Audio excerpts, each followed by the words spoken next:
Hello friends, मैं विनय निर्भीक। Friends, आपका एक बार फिर से हमारे चैनल पर स्वागत है। तो फ्रेंड्स, यहाँ हम बात करने वाले हैं प्राइवेटाइजेशन इन इंडियन रेलवे। जी हाँ फ्रेंड्स, रेलवे में प्राइवेटाइजेशन की बात करेंगे। जैसे कि आप लोग जान रहे हैं, हमेशा कुछ ना कुछ खबर आता रहता है। तो कल कुछ ऐसा खबर मिला है जिससे कंफर्म हो गया है कि 2025 तक जो है रेलवे पूरी तरह से प्राइवेट हो जाएगा, अगर ऐसा ही सिचुएशन रहा तो। यानी कि आप समझ रहे हैं किस सिचुएशन की बात कर रहा हूँ। अगर सब कुछ ऐसा रहा, नेता मंत्री यही लोग रहे, तो फिर प्राइवेट जो है रेलवे 2025 तक पूरी तरीके से हो जाएगा। इसे कोई नहीं रोक पाएगा। कल आप लोग सुब्रमण्यम स्वामी का ट्वीट भी देखे होंगे। पहले वो भी सपोर्ट कर रहे थे कि प्राइवेट होना ज़रूरी है, लेकिन वो बोल रहे थे केवल बाहरी कंपनी का 15% शेयर होना चाहिए, किसी एक कंपनी का 5% से अधिक शेयर नहीं होना चाहिए। लेकिन अब वो इसके विरोध में आ गए। मालूम है, कभी कभी वो थोड़ा सा अपनी पार्टी के खिलाफ बोल देते हैं, ये बात आपको मालूम होगा। तो अभी कल भी ऐसा ही कुछ बोले हैं। वो बोल रहे हैं कि रेलवे जो है प्राइवेटेशन करने के लिए ही ऐसा कुछ कर रहा है। जो स्कैम वगैरह चल रहा है एनटीपीसी ग्रुप डी के, रेलवे जानबूझ के ऐसे नए नए नोटिस बीच में ला रहा है ताकि लड़के परेशान हो और फिर रेलवे से इनका मोह भंग हो जाए, यानी ज़्यादा लोग रेलवे के मतलब कि फेवर में ना आए। और उससे क्या होगा कि अगर हम कुछ भी अचानक प्लान करेंगे तो कोई विरोध नहीं कर पाएगा। ऐसा कहा जा रहा है, ऐसा कुछ हो रहा है।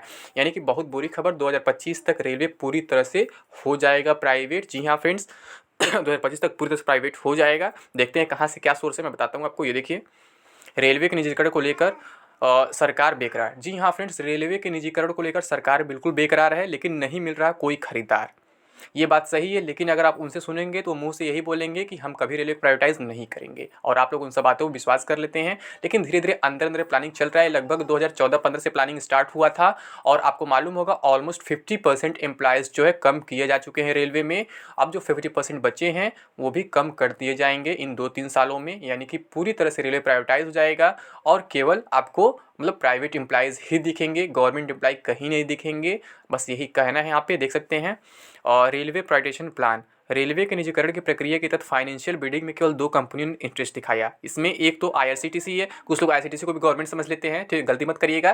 जैसे एक बार हुआ था सरकारी रिजल्ट नाम पे वो थोड़ा सा हुआ था, 2 लोग बोल दिए थे कि सरकारी रिजल्ट कहीं नहीं आया। भाई, सरकारी रिजल्ट सरकारी नाम केवल है, वो सरकारी कंपनी कोई नहीं है, ठीक है। वो कोई नोटिफिकेशन नहीं निकालता, वो हम ही लोग की तरह अपडेट देता है बस, और कुछ नहीं, वो एक साइट है। तो माना जा रहा है कि रेलवे के कुछ कठोर शर्तों कारण निजी निवेशक इंटरेस्ट नहीं दिखा रहे हैं। देखिए, प्राइवेट ट्रेन, केंद्र सरकार रेलवे के निजीकरण को लेकर पूरी तरह तैयार है, लेकिन इसे सही खरीदार नहीं मिल पा रहा है। रेलवे ने 30,000 करोड़ के निजीकरण के अपने मेगा प्लान पर दोबारा गौर करने का फैसला किया है। माना जा रहा है कि रेगुलेटर का नहीं होना, fix haulage charge, revenue sharing business model, route flexibility जैसी कुछ समस्याएं हैं, जिसके कारण प्राइवेट प्लेयर ज़्यादा दिलचस्पी नहीं दिखा रहे हैं। यानी कि गवर्नमेंट हमेशा चाह रही है, लगातार चाह रही है कि रेलवे प्राइवेटाइज पूरी तरह से हो जाए, बट कोई अभी खरीदार नहीं मिल रहा है जो इतना बड़ा खरीद सके, ठीक है। और इतना बड़ा मतलब कि ऑर्गेनाइजेशन। निजीकरण को लेकर रेलवे की तरफ से जुलाई 2020 में टेंडर जारी किया गया था। आरएफक्यू यानी रिक्वेस्ट फॉर क्वालिफिकेशन जो शुरुआती चरण होता है, उसके तहत अक्टूबर 2020 तक 15 कंपनियों की तरफ से 12 क्लस्टर के लिए 120 एप्लीकेशन प्राप्त हुए थे। प्राइवेट ट्रेन को लेकर Mega Engineering and Infrastructure Limited, Sainath Sales and Services, IRB Infrastructure, IRCTC, GMR Highway, Welspun Enterprises, Gateway Rail Freight Limited, Cube Highway and Infrastructure, Malempat Private Limited, L and T Infrastructure, RK Associates and Hotelier, और Constructions, Y Accelerative, और फेरो कैरल्स, SA, PNC, Infratech, Arvind Aviation और भेल की तरफ से आवेदन डाले थे। बहुत सारी कंपनी है जो आवेदन डाले थे, कुछ विदेशी कंपनी में, कुछ इंडियन कंपनी में। यहाँ पे साफ साफ नाम से देख सकते हैं आप लोग। आगे क्या है, जुलाई 2021 में शुरू हुई थी फाइनेंशियल बिडिंग। देखिए, यहाँ पे क्या था आपका, जुलाई 2020 में आरएफक्यू स्टार्ट हुआ था, यानी कि रिक्वेस्ट फॉर क्वालिफिकेशन, अपना क्वालिफिकेशन दिखाएंगे कि हम एलिजिबल है कि नहीं है, और फिर बिडिंग है स्टार्ट हुआ जुलाई 2021 में, 1 साल बाद स्टार्ट हुआ था। तो सीएनबीसी टीवी 18 की रिपोर्ट के मुताबिक रेलवे की योजना फरवरी 2021 तक क्लस्टर बंटवारा कर देने की थी। कोरोना के कारण इस प्रक्रिया में देरी हुई। तो यानी कि कोरोना की वजह से भी अभी प्राइवेटाइजेशन थोड़ा स्लो हो गया है, नहीं तो अब तक बहुत कुछ प्राइवेटाइज हो चुका होता है। यानी कोरोना थोड़ा सा रोक दिया है, अदरवाइज आप समझ सकते हो 2025 के 2022-23 में ये लोग कंप्लीट कर डाले होते। तो क्या लिखा हुआ है, सीएनबीसी टीवी 18 की रिपोर्ट के मुताबिक रेलवे की योजना फरवरी 2021 तक क्लस्टर बंटवारा कर देने की थी। कोरोना के कारण इस प्रक्रिया में देरी हुई और फाइनेंशियल बिडिंग में केवल 2 कंपनियां शामिल हुई। जुलाई 2021 में रेलवे ने फाइनेंशियल बिडिंग को खोला था। प्राइवेट ट्रेन के लिए केवल मेगा इंजीनियरिंग और आईआरसीटीसी की तरफ से फाइनेंशियल बिडिंग जमा की गई। माना जा रहा है कि रेलवे दोबारा टेंडर जारी कर सकता है। इसकी मदद से नए निवेशकों को आकर्षित करने की कोशिश की जाएगी। और आपको मालूम है फ्रेंड्स, ऑलरेडी जो है आईआरसीटीसी जो है रेलवे में काफ़ी बड़ा जगह जब बना चुका है। आप लोग टिकट वगैरह बुकिंग किसी करते हैं, आईआरसीटीसी से करते हैं, ठीक है। आईआरसीटीसी ही आपको टिकट वगैरह देता है। आगे क्या लिखा हुआ, एक्सपेंड रेलवे में निजीकरण। 400 रेलवे स्टेशन, 90 पैसेंजर ट्रेन और 1400 किलोमीटर ट्रैक को लीज पर रखकर मोदी सरकार जुटाएगी 1.52 लाख करोड़। लीज का मतलब समझते हैं कि कुछ दिन के लिए इनके अंडर में पूरा ये सब चीज़ आ जाएंगे और ऑलमोस्ट 35 साल की शायद यहाँ पे बात हुई थी, 35 साल के लिए दे देंगे, यानी कि 35 साल में आप बूढ़े भी हो जाएंगे, आपको कोई नौकरी नहीं मिल पाएगी सरकारी, अगर आप रेलवे के भरोसे बैठे हैं तो। ठीक है, तो आप समझ सकते हैं यहाँ पे क्या हो रहा है। नेशनल मोनेटाइजेशन प्लान, सरकार का कहना है कि इन बुनियादी ढांचा क्षेत्रों में निजी कंपनियों को शामिल करते हुए संसाधन जुटाए जाएंगे और संपत्तियों का विकास किया जाएगा। इन 35 साल के लिए दे दी जाएगा उनको। नई दिल्ली, वित्त मंत्री निर्मला सीतारमण ने 6 लाख करोड़ रुपए की नेशनल मोनेटाइजेशन पाइपलाइन एनएमपी की घोषणा कर दी है। एनएमपी के तहत यात्री ट्रेन, रेलवे स्टेशन से लेकर हवाई अड्डे, सड़कें और स्टेडियमों को प्राइवेट हाथों में देकर सरकार पैसे जुटाएगी। बड़ी बात यह है कि इस योजना का आधे से ज़्यादा हिस्सा सड़क और रेलवे से जुड़ा है, यानी कि जो प्राइवेटाइज हो रहा है मैक्सिमम इसमें क्या है, सड़क और रेलवे ही है। बाकी जो ये फ्लाइट वगैरह मतलब जो है हवाई अड्डे वगैरह थोड़ा सा कम है, ठीक है, स्टेडियम वगैरह कम है। स्टेडियम में रेलवे का ही पार्ट होता है वैसे फ्रेंड, तो क्या कम है, यानी कहने से 50% से अधिक जो रेलवे का ही है और सड़क का ही है, हवाई अड्डा इसमें का कम है थोड़ा सा।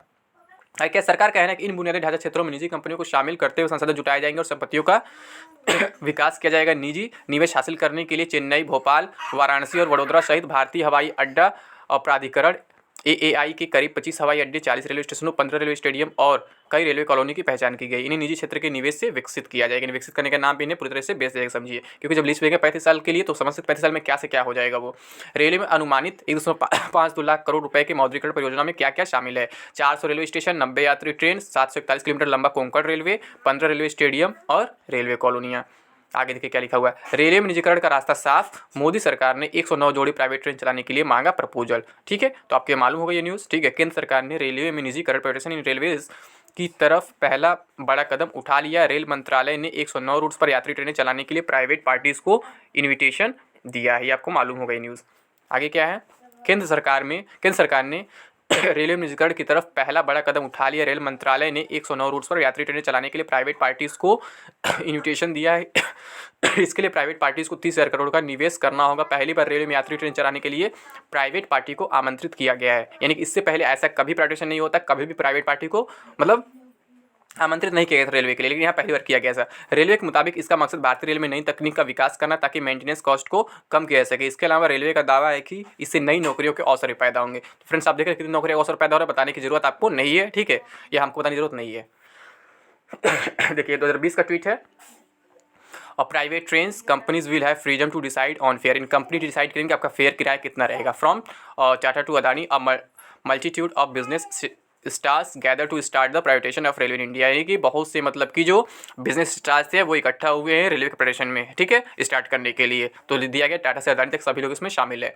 तो इस पर देखिए इनका मतलब रिप्लाई आया था उस टाइम सुब्रमण्यम स्वामी का, I welcome this privatisation although whether Tata और Adani being perpetual losses will be able to rise to the occasion is for the government to decide. I say 85% of the shares be listed and no one subscriber have more than 5% of shares but no privatising air, मतलब ये कह रहे थे air India privatise नहीं होना चाहिए, ये हो सकता है रेलवे, लेकिन इसमें क्या इसमें सपोर्ट कर रहे थे उस टाइम, लेकिन क्या कह रहे हैं कि एक सब्सक्राइबर को यानी कि एक कंपनी को 5% से अधिक शेयर नहीं मिलना चाहिए, ठीक है। लेकिन अभी क्या कल बोले हैं आपको मालूम होगा, कल इनके ट्वीट देखे ही होंगे, मैं वो ट्वीट नहीं लाया हूँ यहाँ पे, तो आप समझ सकते हैं फ्रेंड्स रेलवे पूरी तरह से प्राइवेटाइजेशन को और बढ़ चुका है और ये बहुत पुराना प्लान चला था, कोई नया नहीं है, लेकिन धीरे धीरे आगे बढ़ रहा है। और जब भी आप लोग उस पर कंप्लेन करते शिकायत करते तो लोग इंटरव्यू वगैरह में क्या कहते हैं, हम ऐसा कुछ नहीं करने, ऐसा कोई प्लान नहीं है। तो आप समझ सकते हैं लोग मुंह से कुछ और बोलते हैं और अंदर से कुछ और काम करते हैं। ऐसे रेलवे भर्तियों को भी लेकर होता है, वो लोग मुंह से कुछ और बोलते हैं, हम ये एग्जाम फरवरी में करा देंगे, मार्च से रिजल्ट देंगे, कर देंगे, वो कर देंगे, लेकिन मैं क्या बोला था कि एग्जाम दोनों पोस्टपोन है, ग्रुप डी कुछ हुई है, तो वही सच्चाई आपके सामने आ चुकी है फ्रेंड्स। अगर आप लोग इसके अभ्यर्थी समझ सकते हैं कि आगे क्या होने वाला और क्या नहीं होने वाला है,